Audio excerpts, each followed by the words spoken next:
Okay, here's a quick overview of how this legal database thing works, and this is what the site will look like before you log in. Put your username and password in there, and then just log in, and then there you have it. The way this thing is built is there's basically two main parts. There's this page here, which is the set law page, and this has a number of, technically it's one page with really a whole bunch of pages in it. If you click on this index here, show hide, you'll see all of the pages that are in this particular index. There are a bunch of pages, there's some statutes, a bunch of cases. The stuff on top here, these double zeros and 01, 03, these are the pages that they're my work, the things that I've assembled so far. Right now, the criminal law hearings is the most I've worked on, and that's you click on that and you can get directly to it. Right now, DeBoer is the leading criminal law hearing, and that's one way to get to it. The other main part of this, the statutes work the same way, and you'll pop them up, and it's the same kind of database.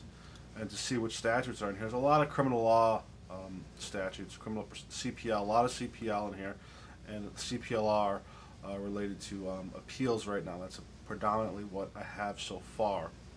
And you can get to those right here.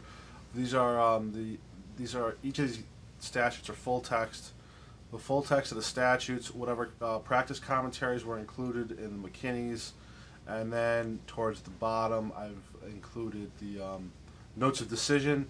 These notes of decision are linked to Westlaw, so if you have a Westlaw password, you can just click on those and get taken directly to it.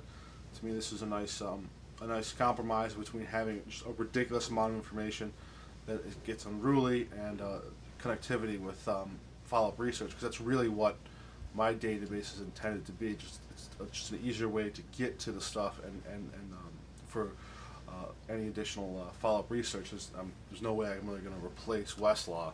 It's just a nice supplement to it that we can customize for ourselves.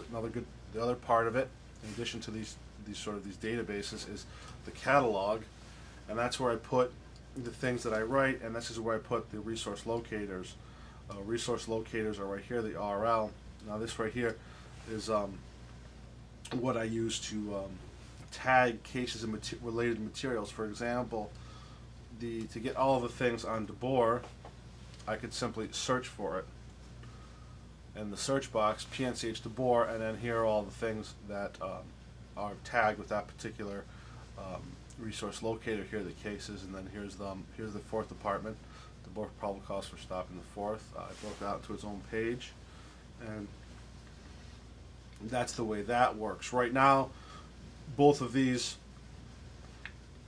items have a page on in the database that relate to them. Here's instruction for menacing defense.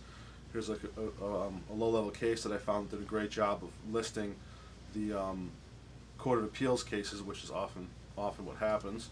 So I pulled those cases as well, and then this is the proper name hearing index. Sometimes there may not be a page in the database. There's just a resource locator to get to the issue. Sometimes, I haven't loaded this up with other things. I'm trying to keep this one predominantly criminal law.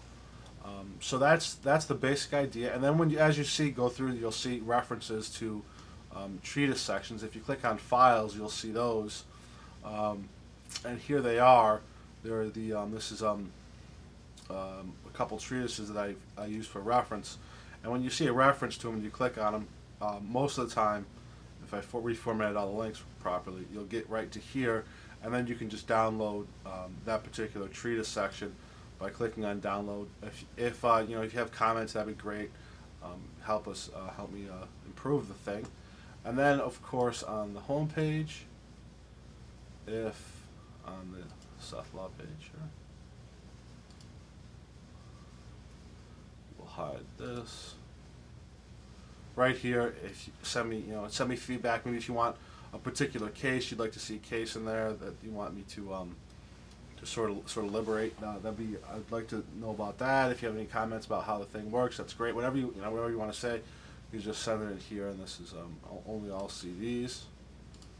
And just take a quick look at one of the cases. I'll show you something about those to give you an idea of what's going on. Let's go to criminal law hearings, and then we'll just pick out one of these cases here. Go to Williams. This right here is all the links remain live to Westlaw in the cases. For the most part, you're going to get, if a link, see this is a, right here, this is a Westlaw link. You can tell by that the link is attached to the entire name and the citation. My sites are only on, the links are only on the official reported version. So if I click on this, we're going to go to DeBoer, and we're going to stay on my site. So that's how you know what the difference is. Now, if you want to share this with someone, let's say you want to share the case or any of this stuff really, there are a couple ways to do it. Sometimes this doesn't work, and you copy this right here, because this is oh, by the way, this is in the preferred form for citation in the New York official report. So that's the way I use it generally when I'm writing arguments. I try to stick to that citation as much as possible. I'm going to compose have a new message here. I'm going to copy that and paste it. And sometimes the link stays, sometimes it doesn't. I honestly don't. I haven't determined why it does, but if it doesn't and you want to share this with someone, you can just copy and paste this, and then just if the link stays, you don't have to do anything. If not, you just take this guy here and just drag it over, and then that's the link they have to click to get to it. I'm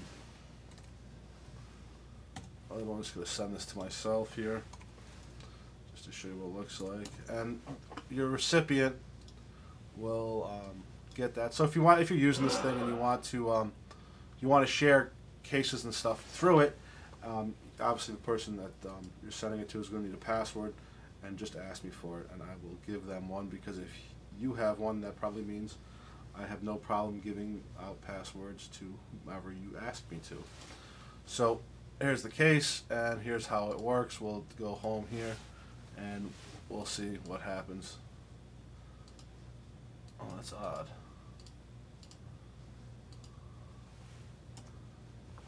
It should be a link, but it isn't. So the person who has to, copy and paste this in the browser, it's a lot slicker. Oh,